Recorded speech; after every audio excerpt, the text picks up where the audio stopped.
Well,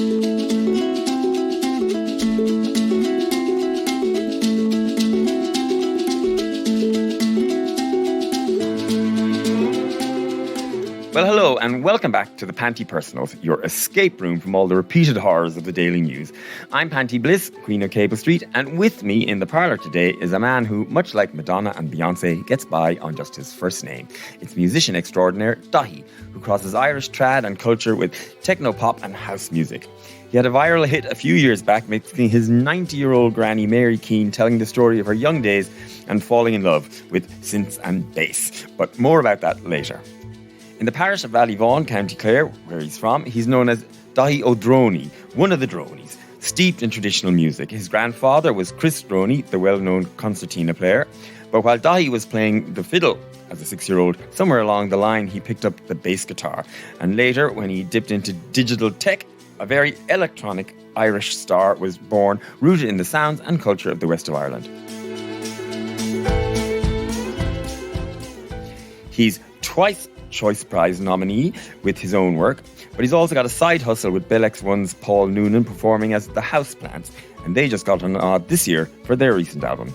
And over Paddy's Day festivities, or Paddy's Week, I guess these days, Daithí broke the dry spell of the endless lockdowns by performing before a flock of 30,000 in Dubai with the legendary Clare fiddle player Martin Hayes.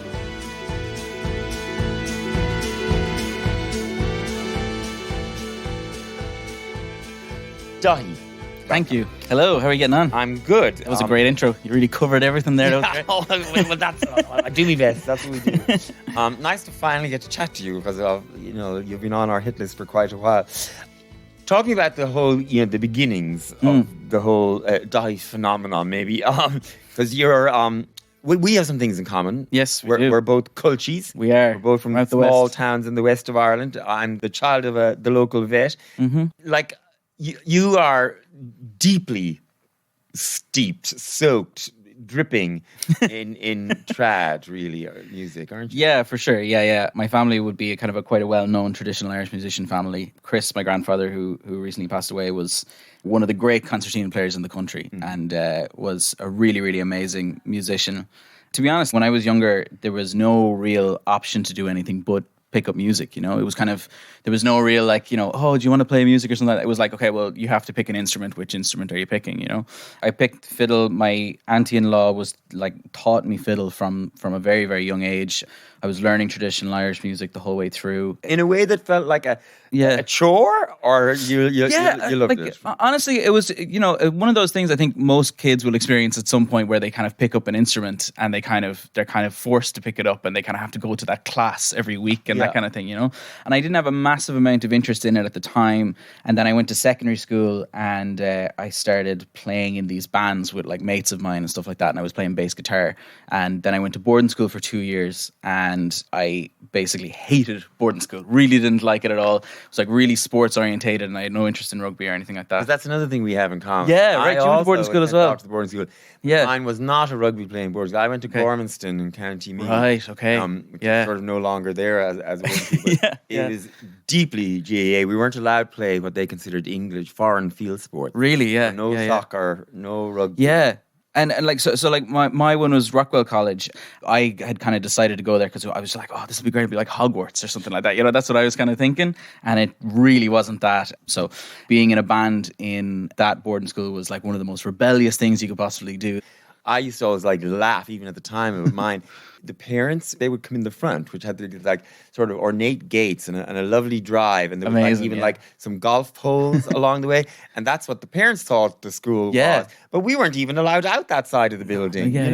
That was just for the priests. Yeah, we had a lake on our side and everything like that, and you come in and the main halls are these huge, big hallowed halls, and there'd be pictures of the principals from years and years and years back and everything. That does sound quite Hogwarts. It was but as a kid, I was just oh my God, I so shouldn't be here. I was this was really not right. But the blessing in that was that I had nothing else to do but write music with friends. And we didn't even have a band room. We'd have to break into a room and they'd let us off and let us play there. And I did nothing but play music for 2 years, just nothing else. And at that time, was it all modern, rock or pop or whatever? Or yeah, I was wearing a leather jacket and I was listening to the Libertines, and we were doing like indie music kind of stuff. Okay, the Cribs as well. You weren't, picking up your fiddle and doing gigs in Rockwell. Yeah, so then like just at the end of that, I discovered a thing called a loop station. I'm sure you know what a loop station is, where basically you kind of record loops over and over again with an instrument. And I picked up the fiddle again there because you can do so much with a violin,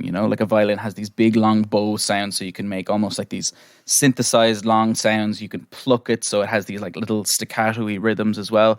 So with a loop station you could create all these.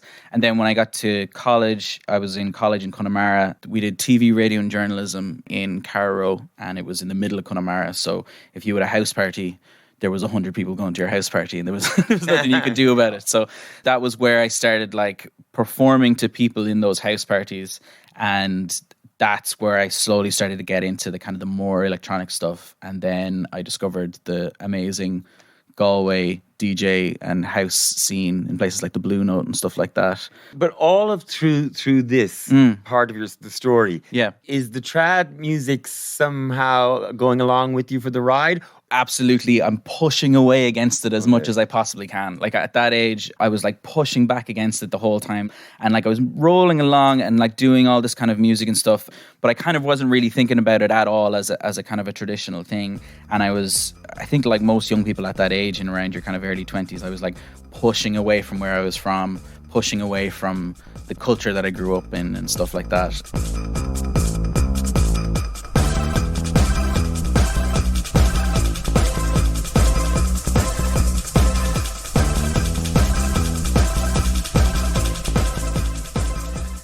I did that for years, and like I was kind of, I did 2 TV talent shows, and then I signed a major record deal, and the record deal was kind of a bit of a disaster because I was trying to sound like everybody else outside of Ireland as much as I could. And and the turning point was then Mary Keane's that brought me back to who I am, I think, Well, let's rewind here. Yeah, I'm jumping forward. Well, you skip right over the talent shows. So sort of famously in your story, people, I guess, outside of your own social circle got to know you through the All Ireland Talent Show, which was like an Irish version of X Factor or something at the time. And I went back and looked at it on YouTube, and it's actually fucking adorable. It is, yeah. First of all, you look so young. So young. When fiddler Daithí O'Droney auditioned in Galway back in the autumn, he didn't expect his innovative style to take him all the way to the grand final. I was just going for the crack, like, kind of wasn't sure if I was what they'd be looking for. It's fantastic, it's unbelievable. You are going to be representing the rest of Ireland in the All Ireland Talent Show. I got through to the final 5. It was absolutely amazing. Like you're a kid. The like kind of the bowl haircut and everything like that on the side. Yeah, you're innocent. It was great. So fresh-faced and just so eager about it all. And then, they do those little inserts, The story. Before you do your bit on the stage and everything. And even they are so adorable. Your grandfather features heavily. Mm-hmm. Yeah. Because that was the angle, in the talent show, that was the real angle that I was like coming from traditional Irish background. Yeah. And this is the big And push, he's so like proud of you in it. Yeah. He says at one point something like, I'm so lucky to have a grandson like Daithí or something. Yeah, that's like amazing. He's so into it all. And it constantly cuts away to him in the audience during your thing. Yeah. I have to say, it's great to have a grandson like Daithí to be a grandfather.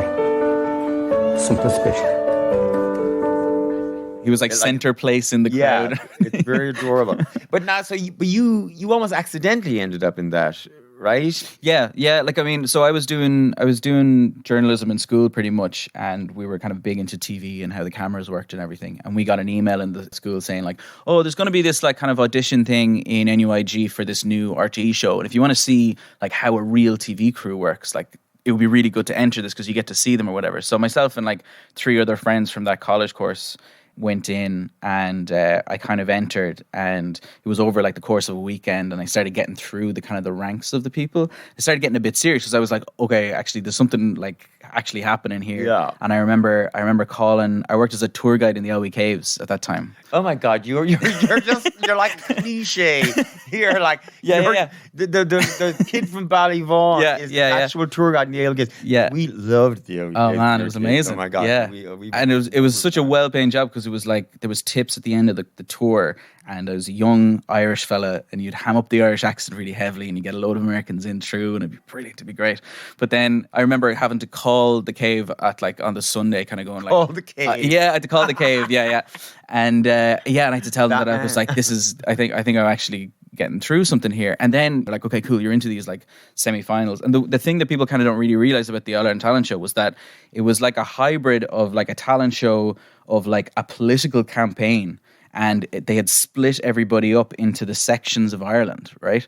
So like you had to like kind of mobilize your side of Ireland, and they had this like real like almost like a county kind of GAA vibe to it. You know what I mean? And I remember I was going representing to like the West, and representing Clare and everything, and you had to go. And like I was doing, like my mother was driving me to secondary schools, and I would like play in the secondary schools and like kind of go, I need your vote on Sunday or whatever like that, and do that whole thing. It really had absolutely nothing to do with the music. You know what I mean? Like it's to do with the performance, the story, getting people mobilized, and that was the thing. So yeah, it was wild. That it was kind of an accidental entry to it. And yeah, like I had never planned to do music as a thing, and that was the first time that I was kind of like, maybe I could do music as like one of the things that I would want to do. It actually reminds me, because when I was in college, I was in art college, I was in the sort of design side, and then there was the TV and film people also, and we once a year we would collaborate with our equivalents in the TV and film. Amazing. And we would film these puppet shows, like make our own TV puppet shows. Okay, cool. We would design the puppets and make them, and then the TV people, students would film them, whatever. And then one year RTE came and said, we need some puppets for a thing. Is there anybody? And two guys who were in the year above me said, oh, well, we've just done, we'll do it. And who did they end up being?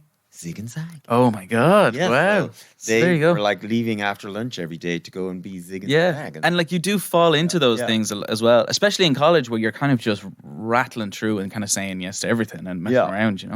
It was quite funny because I hadn't really played any live shows on a stage. Do you know what I mean? So you had not really done the looping either. Just in those doing the looping. Doing the looping is pretty close. You hadn't been doing the looping. You hadn't been using your this what was new technology to you at the time.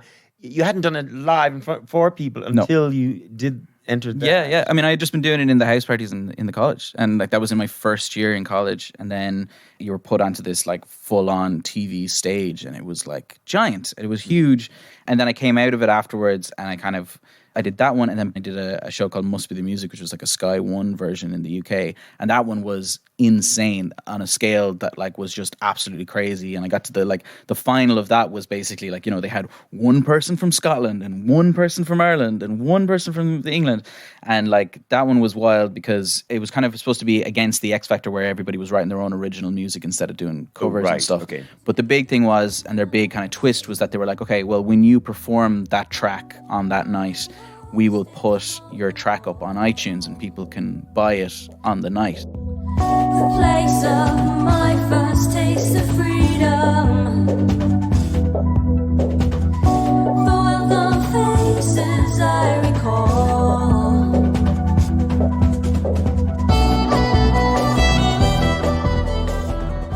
And I got to number 6 in the UK charts, like the first day I did it, and like no label and all the money. Like, so it was actually the basis point of me being able to do music full time. Be going back next summer. Now my heart's bowed in tow. You kind of get what you get out of those shows, you know what I mean? And it's a 100% not a basis to make a music career. And you learn that really the hard way when you come out of it, because it's like, I remember I had up on my MySpace page, I was like, I will play any gig, just give me any gig at all.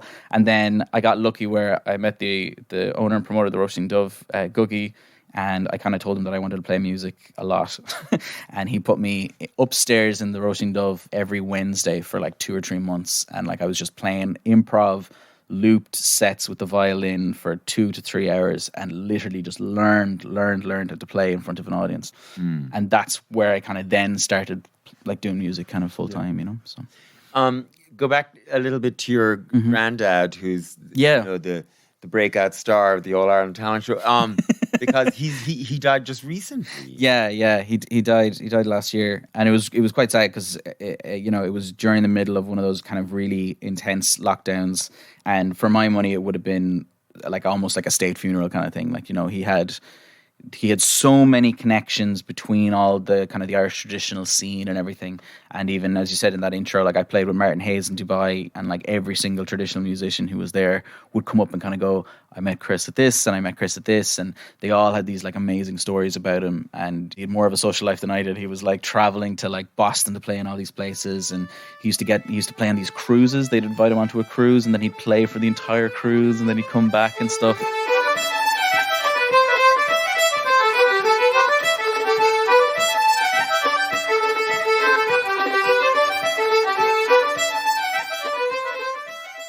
He started a Ceilidh band called the Four Chords Ceilidh Band. They were really well known, and yeah, he was a really amazing musician, like really, really incredible.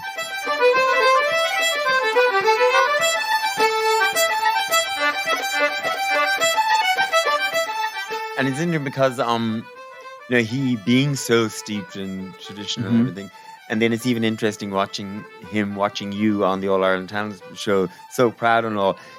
And yet he's kind of like looking across, you know, these cultural, know, expanses between what he's doing and what you were doing on stage in front of those people.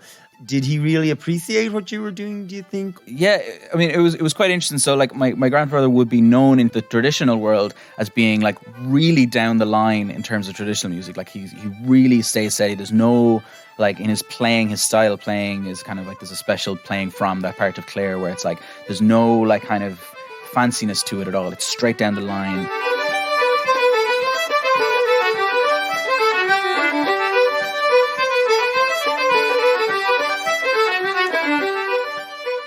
It's not too fast. It's like this really set style of playing. So even in the traditional world, he would be quite like lined in a very kind of conservative level of traditional music. So I was super nervous. Like showing it to him was like a really kind of a weird thing for me. I had to like bring him into the bedroom in my house and show him, like, here's the loop station and here's the violin. It's plugged into this thing.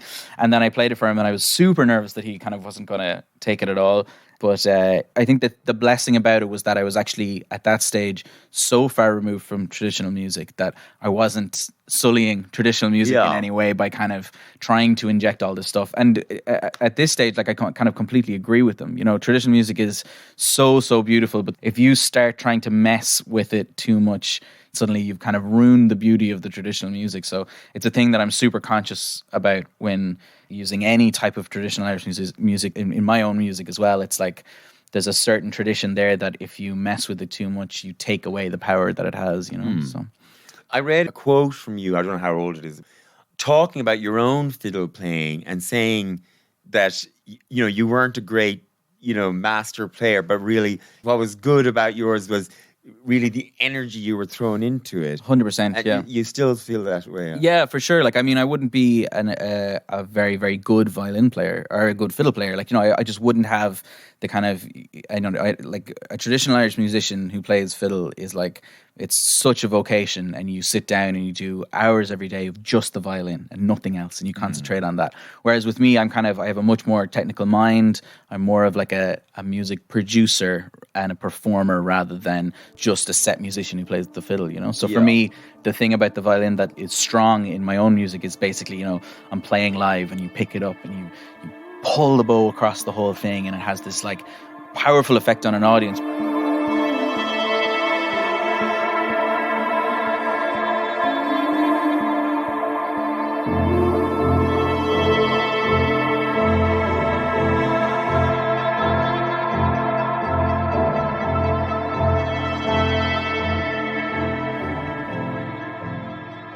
they see this very physical instrument coming through the electronic music. And the power of a violin is that when you play it with a bow or you play it with a pluck, it's so expressive that like you can really pull emotions out of an instrument like that very, very well.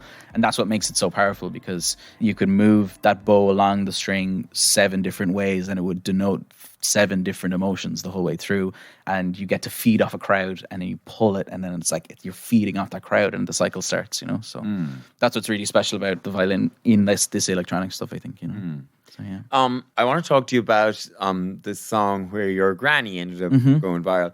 And for people who are already familiar with that, I mean, we can hear parts of it now, but for people who are familiar with it, they will probably be assuming that the grandfather we're talking about is the same husband that your grandmother's talking about. But that's actually not true. That's not the case, yeah. And my grandmother on the other side, Margaret, gets it all the time. Apparently people go up, it's like, geez, you don't sound a bit like her you do on the track. Yeah, so Mary Keane is my mother's mother. And she lived on the other side of Ballyvaughan in a thatched cottage in a valley. Her house kind of place was called Lismactaig. My mother's mother, she actually also passed away recently as well. She actually passed just before the pandemic, so she didn't actually experience the pandemic at all, which kind of is a bit of a blessing, I think. I think it's lovely, by the way, that both of them, the grandfather from your dad's side and your grandmother that we were talking about, that they both got to see you succeed, and your grandfather got to see that you've become, you know, for sure, accomplished musician in your own right and had success. And your grandmother, of course, got to enjoy becoming a hit maker herself. Yeah, absolutely. Especially with Mary Keane, you know, she lived up in a cottage. She was very much involved in the valley that she was from and Ballyvaughan, and like that was about it. And like when the track came out and it started going really kind of crazy, there was like a moment where like, you know, Ryan Tubridy was contacting us and wanted to have her like on the radio show or on the Late Late and stuff. And I was trying to explain to her like who Ryan Tubridy, yeah, and just even like the internet. I was like, you know, you have to explain to somebody, it's like it's really, really big on the internet and stuff. She was like, oh, okay, cool. And she was like, has it been played on Clare FM yet? And I was like, no, I don't think it has. And she was like, all right, okay, cool. Well, tell me when it's been played on Clare FM, because obviously she could just show off to her friends then that it was like on Clare FM. So I had to go to Clare FM and go like, look, I know you don't usually do this, but would you do an interview with me for this thing? It's kind of blowing up or whatever. And then like it did, and I was like, okay, I'm going to be on now in 2 seconds or whatever. Just after the death note. Yeah. And then I was like, oh, like how am I going to explain to her the splits and like how, you know what I mean? Like how do I?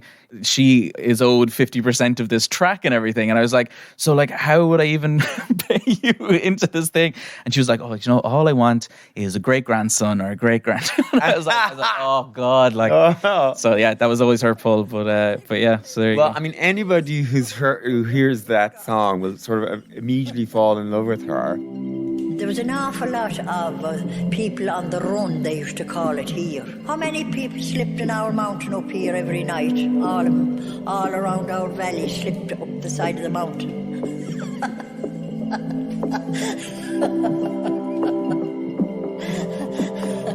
There was about 10 young fellas out about at the mountain there. She has a great turn of phrase. She does. She has a great classic accent. She has the heartiest but also dirtiest little laugh. Yeah. And you mentioned that she lives in the thatched cottage in the side valley.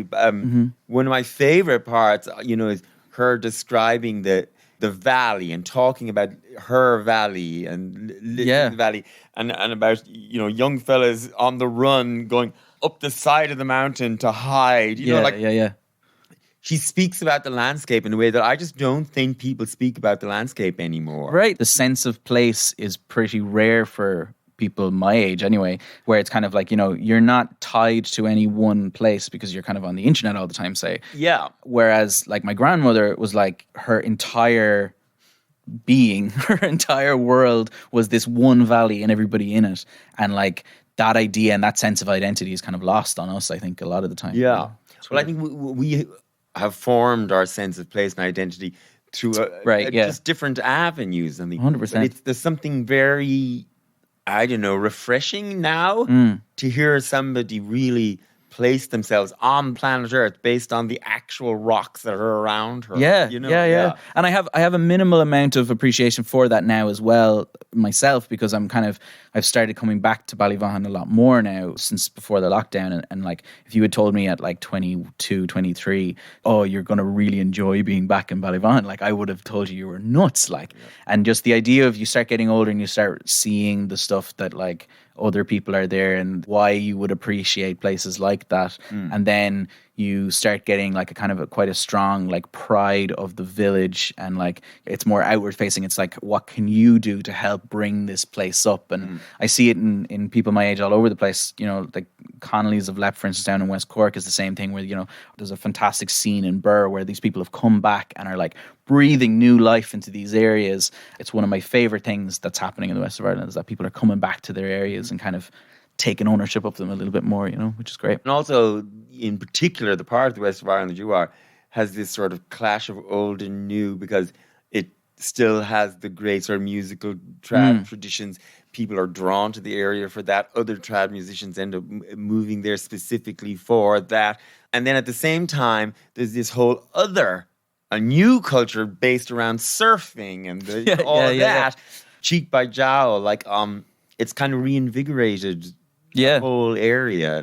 When I was there, when I was younger, it was kind of, I wasn't really aware of it, but now coming back, you start seeing where there's like, you know, there's like a farming local level, which is like one line, and they completely would have nothing to do with like surfers, the guys who are open coffee shops and everything, but they're all in the same kind of area. They're all in the same kind of melting pot, and like that's what makes a really, really special kind of area. In a weird way, I think you personally very much kind of represent that whole new version. Great, but because you are steeped in this tradition and all of that, yet rather than bringing surfing in, you're bringing electronic music into it all. It doesn't surprise me that you're very at home there now. Yeah. Again, as we're saying about Mary Keane, you know, there's like this kind of sensitive identity that like I have a fierce pride of where I'm kind of from, you know what I mean? And for me, I mean, my entire career has been built around this idea of like where I'm from makes the music unique, and it's an incredibly easy way to make your music different to everybody else's, because you take samples and sounds that nobody else could take because they're your own, and like putting them into your music, and it sets you apart from everybody else, which is a big thing. And so let's go back to Mary now specifically. First of all, I've seen a picture of her cottage and everything. Yes. And like, if you were a Mr. Hollywood producer who wanted to, you know, make a movie in the West of Ireland, you'd go to Mary's house and you'd use it as a location in Mary's Valley. Mary's thatch roof. Like, it couldn't be more perfectly. I used it as the artwork for the track as well. So if anybody needs to see it, it's like, if you go onto Spotify and give me an old 0.08 cent, you can have a listen to it. But it's like, it's a perfect thatched cottage, which is like, it was been thatched by my uncles for years, and it's an amazing spot. Like, it's great. Yeah. And so tell me the actual story of how that track happened, because your source material is this interview, and I think along with, I guess, most people who listen to it, assumed lazily that you had gone and done the interview, but that isn't actually I wish I had done it. So basically, I was helping her clean her house one weekend, and she had one of these amazing dressers. You know those dressers in the old houses with like the cups are hung along the side, and there's every single possible nowadays, seriously sought after, and this one's amazing. She's still in the house, but it had loads of stuff underneath, and in one of the drawers in it there was just like a CD, blank CD in a case with just her name written on it. And I was like, what is this? It was in amongst, like, you know, Danny O'Donnell and all the other stuff as well. And she was like, oh, that was like an interview that I did with this lady. She was doing a radio show where she was interviewing one person from every county, one older person, to kind of talk about what life was growing up. And apparently the interview was amazing because my auntie was there when she was actually doing the interview, and my auntie was there with my grandmother because my grandmother could say anything on an interview. Like, she could say anything. So she was like, my auntie was super nervous about like kind of just letting her let loose, you know. And she would start saying things, and apparently my auntie would kind of interrupt her and kind of go like, you know, that's not true. Like, that's not actually a thing that happened. And then the interviewer very smartly went like, okay, you don't say anything anymore now. You just let Mary Keane talk or whatever. So the interview is like 2 hours long. It covers like all of these wild different things about kind of growing up in Clare when she was really young and what that was like. And my grandmother wasn't somebody who would be in the house all the time. She was very much like a farmer. She would like be out of the house all the time, farming. That was what she was really into. So she was a really active woman. She was like the main farmer in the family. And it was all of this different things. And then she talked about kind of growing up and everything. She talks about raising chickens as well. All of these really weird kind of farming stuff. And she talks about a gay cock. She talks about a gay cock as well. She does. And she pulls down all these things. And then I kind of like lifted the CD out of her dresser and I was like, I need to listen to this. And I was like driving back in my car with it in the CD. And then like this part comes over where she kind of talks about where she met my grandfather. And it was just like this amazing moment listening to it in my car because it was just so honest. All the time when you'd be at home, your father and they'd be always looking for a good man for you, you know. Of course, I didn't ever expect to get someone I fell in love with. You can hear her voice crack in a certain point of it. It's just such an incredible sample because you just could never get like nobody could perform it. Yeah. It was a natural. She was actually speaking from the heart, and it didn't even matter that there was a microphone in front of her. You know, it's also it's delivered in a way beautifully sparsely in a way. So like when she says the line that everybody remembers. Yeah. And my father would come and my uncle would come and he'd say, Mary, this man over in Carraroe has a big farm of land. You'll have to go over and meet. So no, I didn't. I met my future husband down in Kilfenora and I fell in love with him. I met my husband down in Kilfenora, yeah. In Kilfenora, and I fell in love with him. You know, an actor, no matter how good they are, would somehow embellish that last yeah, I fell in love with him. There'd be some flourish to it, and she doesn't. She just says it. Yeah, solid fact. And it's so stark. And one of the things that really amazes me about it as well, and I don't know what this is like for the rest of the country, but I always feel like in Clare, saying you fell in love with somebody is like so like there's so much emotion on show there that is totally not how we would say it. Like you find any possible way not to say that and say something else like, oh yeah, I went away with him, or like you'd say something that just totally isn't I fell in love with somebody. It's so honest and so open. And I think, that's one of the main reasons as well why it's like so strong. And I think it really struck a chord with people because it was, first of all, the Irish accent. You don't hear that type of accent in any types of songs. When it started blowing up and stuff, there was a lot of people who wanted to interview my grandmother and wanted to kind of put her on TV shows and stuff. But we made a very kind of a conscious decision that I didn't want to actually show her face anywhere because I felt like every single person who listened to it is picking their own grandmother or their own grandparents and like planting their grandparent on it instead of your own. So not having the face out there doesn't put a face to the name, and suddenly you can plant any imagination of who you put in there, And I think the only image that you ever see of her is in the actual music video. I just have her hands and nothing else. So you don't see anything else but her hands, and that's the only public picture of my grandmother that's out there, which is it was very important to me, and I think it really kind of stands to the track as well, So, and so when you're listening in the car and she gets to that part, are you immediately like, that's the gold right there, and I'm going to do something with that? Absolutely. I kind of shortened the narrative from 2 hours to however long it's short it is. And I remember being in my house in Galway and just writing the chords as this kind of like hopeful kind of thing, and then just locking it in and over the top, and then doing the drop. And it just worked so well. So no, I didn't. I met my future husband down in Kilfenora, and I fell in love with him.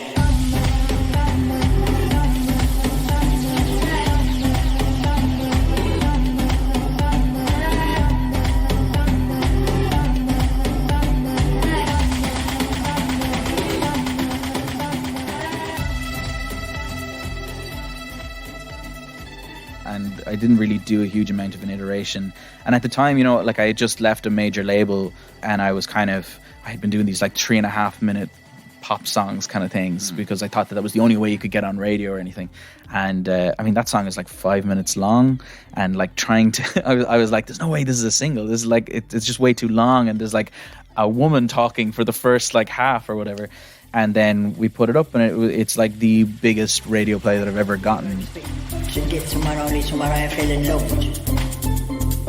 And my father would come, and my uncle would come, and he'd say, Mary, this man over in Carraroe has a big farm of land. You'll have to go over and meet. It was just such a kind of a lesson for me where I was just kind of like, stop worrying kind of what other people think. You kind of run with what you're creating, and whatever happens. And if people like it, they like it. And that was a big lesson for me, you know? So, yeah. And I know obviously she got to be on Clare FM, but She did. did she really understand that it was an actual hit and that people were out there listening to her story? And Apparently, a lot of her friends had said that their grandkids had told them about it. But like, again, like it really didn't matter to her how big it was. As long as I was doing grand and doing okay and still doing music, that was a big thing for her. So yeah, I don't really know if she realized the scale of it. And in the grand scheme of things, you know, like in her world, it probably isn't the biggest thing in the world, you know? yeah, So, there was bigger things in the valley. exactly. Yeah. And there's a beauty to that as well, I think, you know? So, yeah. But it is, as you said, everybody can transfer their own grandmother or whatever onto her in a way, even though the accent might be different or something. There is this essence of Yeah, for sure. And her laugh is gorgeous. It is. It's really, really amazing. And it's honest, and like, you know, she's not pretending to be somebody else. Like, you know, she's really, really having the crack. So yeah, she was a brilliant woman. Yeah. Well, God bless Mary Keane. Well, you're going to do a song for us here in the studio. I am, yeah. I'm going to do a track called The Irish Goodbye, written just at the start of the lockdown. When the lockdown came down, I was in Vietnam. I was doing a gig in Vietnam. I was supposed to be playing on St. Patrick's Day to 2,000 people in Ho Chi Minh City. And I went over, and at that time there was 3 cases in Clare and there was no cases in Vietnam. So I was like, yeah, it'll be grand. I'll go over to Vietnam. It'll be fine. Like, yeah, if there's cases over here, then it'll be fine. And at the time we didn't even realize what was going on. They had to cancel the gig. The promoters, who were like a camogie team in Ho Chi Minh City and a couple of other business people, had lost a ton of money on this gig. So I said I'd play like a smaller gig in a bar a little bit beforehand, like 2 or 3 days before. So I had like rescheduled my flights, played the gig. It was packed out, full of Irish people. And I got into a taxi, and as the gig finished, the government in Vietnam decided to shut down everything in Vietnam.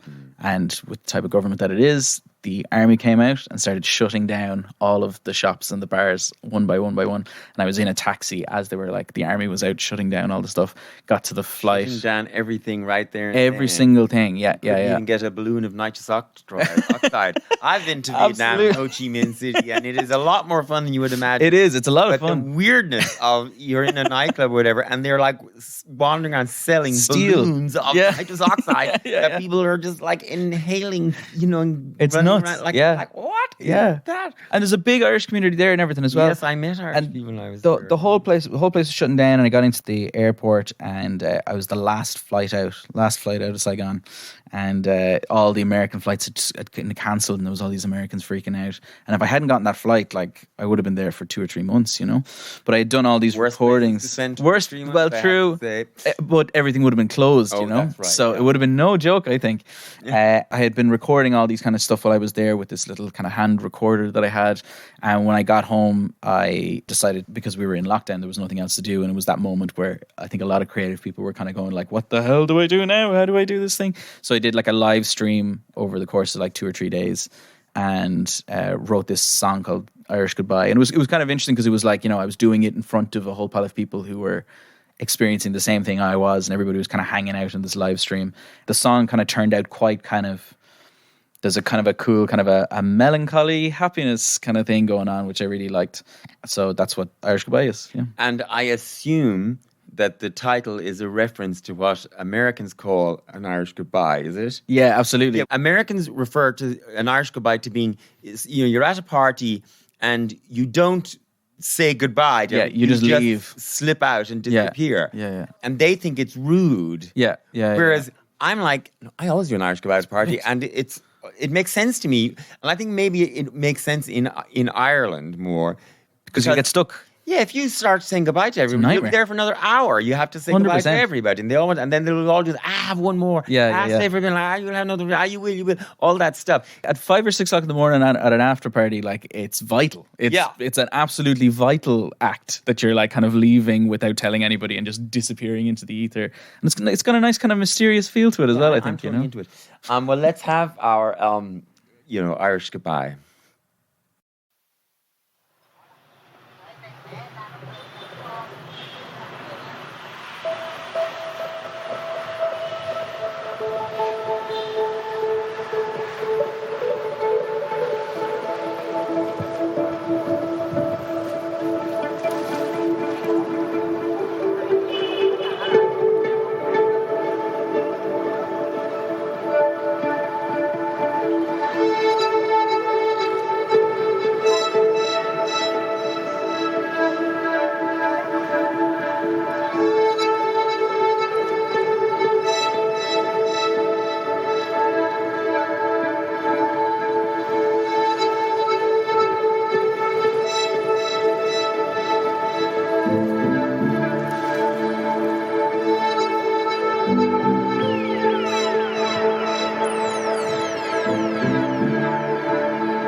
That was lovely. Thank you. Thank you. Thanks very much. You're one of these people also who I kind of hate because you had a very productive lockdown.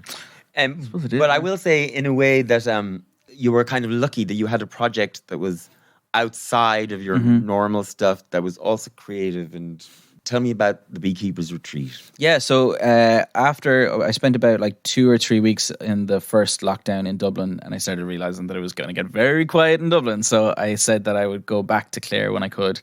And I had always wanted to do this thing when I was older. I write all of my music not in studios. I rent somewhere in the west of Ireland, bring all my gear to a singular place and just work on music. And I kind of always thought that there should be a dedicated place that somebody can do that. So instead of a music studio, you have a kind of almost like an artist retreat thing where you can go and just create completely on your own with no distractions and have the entire thing to yourself.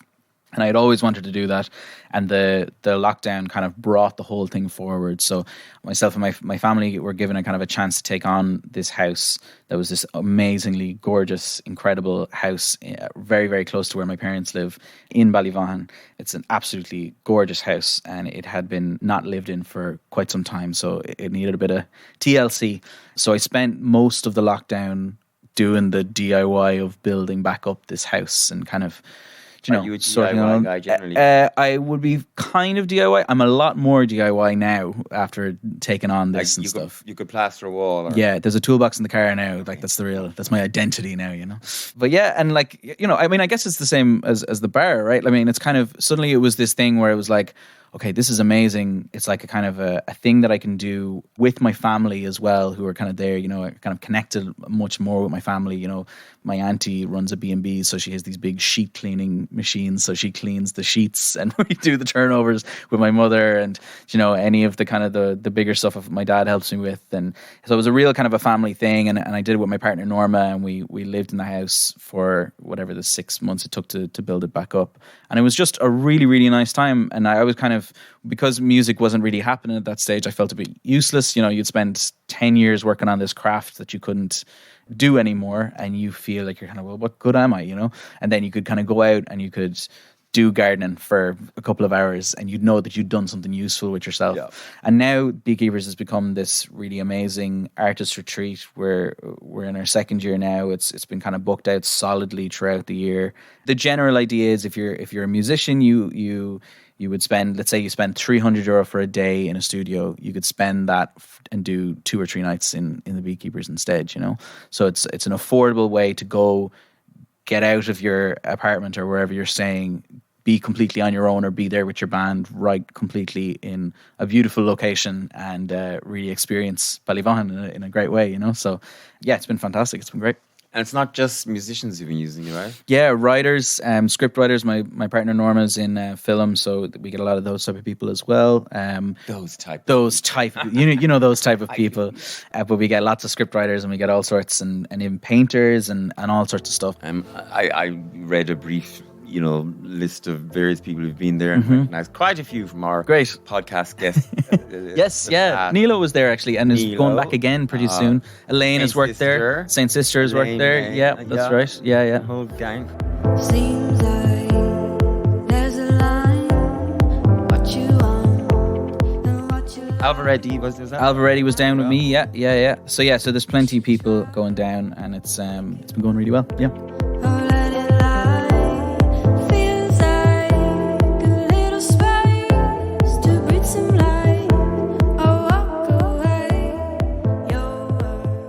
And you are now living there full time. But at the beginning of lockdown, you were living in Dublin. So I'm still kind of in both worlds, to be honest. I do that 2.5 hour drive plenty. But I mean, I thought that when we started doing Beekeepers, I'd be like, oh, this will be great now. I'll have like 2 weeks in a month that I'll be able to like kind of live there and work and stuff. But it's filled with artists now, so I'm renting another place, and I'm kind of out there. I'm gonna build a proper studio in Ballyvaughan, and this change has kind of slowly been happening over the last, say, year or so. I'm kind of more and more going out that way, more and more.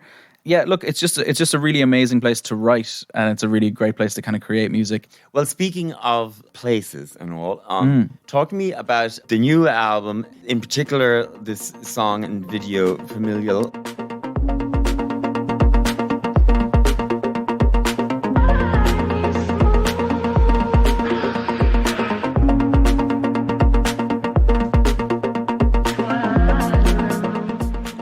question. So Familial is a kind of an audio visual kind of music paired with a video that was filmed in New Zealand. It was directed and kind of created by a woman called Elaine, who is this incredible director who now lives in Ireland. But the way I met her was that one of my very good friends, Brendan Canty, is her fiance. And he was living in New York and she was living in Canada, and she was planning to go to visit Ireland for the first time and kind of stay there for a while. And Brendan was planning on coming back. So they set their Hinge dating profiles to Ireland, both of them. And they matched from Canada and from America. And then so they weren't a couple yet. Yeah, they weren't a couple yet. Okay. They matched while she was in Canada and he was in America on this dating website. Even though both of them were in Ireland only virtually. Only virtually, yeah. Yeah. And then they got on like a house on fire, and then she came to Ireland and he came to Ireland. And they were a year here, and then he was going to go meet the parents in New Zealand. So he flew to New Zealand. They were going to stay in New Zealand for 3 months and meet the parents. And Brendan and Isla found out in the quarantine in New Zealand that they were pregnant. So baby Hazel was born, but he stayed in New Zealand for like 9 months, or like almost a year, I guess. And like Brendan would be one of my best friends, and Isla, like I know very well now. And Brendan and Isla found themselves living in New Zealand for this like year to cook this baby. This whole story it's wild. Yeah, it's pretty wild. Yeah, and so she had planned to do a music video for me in Ireland, and we were hoping to do this kind of. I'm kind of very interested in kind of how, like, you know, how males in the west of Ireland kind of interact with each other, and there's a kind of a beauty in how, as we were saying before, you know, they never say what they're really going to mean, and there's no kind of like showing your kind of emotions, which is like a blessing and a curse. I think there's like a poetic beauty to it that's also frustrating at times, but she found that there was a massive link. And I think it would only take somebody from the outside to actually see this stuff, that there was a massive link between how people in the country talk to each other and how people in the Pacifica communities in New Zealand talk to each other. So she was like, we should do the video in New Zealand with the Pacifica communities. I've met all these amazing people who are going to do this. And she made this absolutely incredible, gorgeous video over in New Zealand.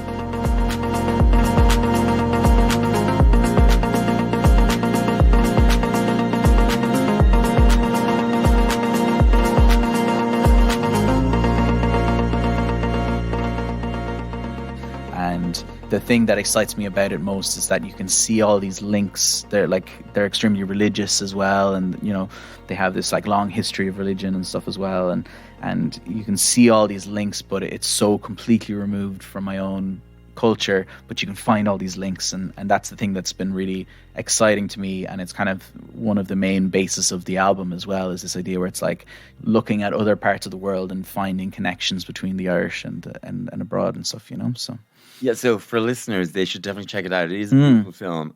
Familial. Yeah, that's right. Yeah, that'll come up. It'll come up. Yeah. You can check it on YouTube. But so the bigger project here is all about taking, you know, your pieces and then matching them with filmmakers. Yeah, for sure. I mean, I've kind of always really, really loved the visual side of stuff as well. It's been a really big push. We've done a good few videos that are based around kind of Clare and stuff like that as well. But for me, I'm doing a lot more score work as well and stuff like that. So the visual thing is this kind of amazing way where if you mix it with music, you get like a kind of a fully 360 piece of art that you can kind of really stand behind. And there's a huge amount of effort that goes into it. It's extremely difficult. Like making music videos is so hard. Like it's like really, really difficult. But when you do it, you can kind of stand behind something. And it's one of the only times that I've really found that, like, if I write a piece of music and put it to a piece of video, it's the only time where the pride of the piece stays with me throughout and never fades, kind of thing. Like I'm always massively proud of that stuff. And as well, it's another really good way to kind of collaborate with a broad range of artists and stuff as well, you know. So yeah, because you are very collaborative and you get off on all of that. Yes. And in a way, I feel like obviously people have collaborated throughout history. That's not new, but there is something about, you know, younger artists and all of that nowadays. And we've met a lot of them on here. People like you, the X Collective. Do you know the X Yes, Collective? yeah, absolutely. People like that, where it's all interdisciplinary. People who've taught themselves how to video edit because they kind of have to use their socials. And you know, it's just like it's a younger people are less afraid to just cross over, learn something new, learn a new thing by watching a YouTube video that teaches you how to do something. 100%. And then using that, and then working with other people who've also self-taught themselves things, and it becoming this sort of interesting new mash. Absolutely, you're really into that. Yeah, for sure. Like, and even down to that YouTube thing, you're bang on. Like, I never went to college for music. I can't read sheet music or anything like that. And pretty much, I would say 80% of what I've learned in terms of mixing music and writing and stuff has all come from YouTube videos. Yeah. And, like kind of, I don't know, there's a kind of a grim side to it where like I've learned how to Photoshop and I've learned how to like edit video and stuff like that because it's keeping the costs low. Even old Granny here has been like in the beginning of lockdown. I spent hours and hours and hours and hours, learning how to video edit and do green screen and all of that. Yeah. There's one other thing I really going to have to talk to you about, and that's your collaboration with Paul from Ballyvaughan. Paul Noonan, tell me how that started out. Yeah, so the Choice Awards just before the lockdown, it was in just in March, I think, before the lockdown happened in 2020, and Paul was performing with me. And at that time, he was like, by the way, I'm kind of working on this like song and I might send it to you. And I was like, okay, cool. Then the lockdown happened. And a couple of months later, he was like, hey, man. And he was just kind of checking in to say hello and stuff. And he was like, by the way, here's this kind of track I'm working on. And that track was called Campanero.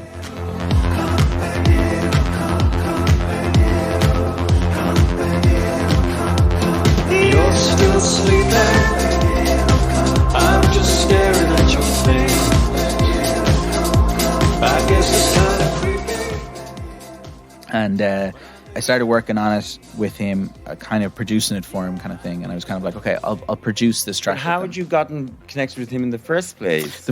So he was on a record of mine called Loss. So he did the opening track to it, and that was a cold email. I was like a huge Bellix One fan when I was younger and absolutely love everything they've ever done. And I cold emailed him and just went like, hey, Paul, I'm a big fan. I think you'd really suit this track. And he came back and wrote something onto it. And like, Paul for me is one of the best songwriters in the country. He has this amazing way of taking like an Irish turn of phrase and turning it into kind of something cool and mix it into music. So immediately that would like resonate something with me, And we kind of struck up a friendship just from that track. But I didn't really know him that well. And then we did that Campanero track and we were doing it in lockdown. And it was like the postal service. I mean, the band postal service. It was like I would do a bit on the track and send him the files, and then he would do a bit on the track and send me back the files. And it started becoming apparent that like it didn't fit in the Paul Noonan school and it didn't fit in the Daithi school. So we started a band called House Months. This is not heaven. There is summer on that road. If this is not the word of God, then I guess he never spoke.